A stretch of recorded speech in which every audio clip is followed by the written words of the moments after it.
இந்த 2025ஆம் ஆண்டுல நம்ம ஆண்டவராகிய இயேசு கிறிஸ்து உங்களுக்கு தருகின்ற வாக்குத்தத்தம் எசேக்கியேல் 34ஆம் அதிகாரம் 26வது வசனம். ஏற்ற காலத்திலே மழையை பெய்ய பண்ணுவேன், ஆசீர்வாதமான மழை பெய்யும். ஆமென்.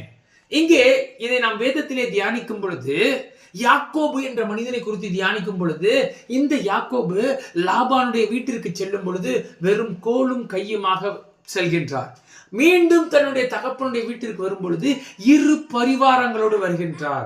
ஆசீர்வாதமான மலையை பெற்றவர் யார் என்று பார்த்தால் இந்த யாக்கோபை குறித்து நாம் தியானிக்க போது சொல்லலாம். ஏனென்றால் ஒன்றும் இல்லாமல் போய் இரு பரிவாரங்களோடு வருகின்றார். அது போல ஆண்டவராகிய இயேசு கிறிஸ்து இன்று உங்கள் வாழ்க்கையிலே ஒன்றும் இல்லாமல் இருக்கலாம். இரு பரிவாரங்களுக்குரிய ஆசீர்வாதத்தை கொடுத்து இந்த ஆண்டிலே உங்களை ஆசீர்வாதமான மலையை உள்ள ஆசீர்வாத ஆண்டாக ஆண்டவராகிய இயேசு கிறிஸ்து மாற்றப் போகின்றார். சகோதர சகோதரிகளே, நீங்கள் கர்த்தரை நோக்கி ஜெபிக்கும் பொழுது, அவரை அப்பா பிதாவே என்று அழைக்கும் பொழுது இந்த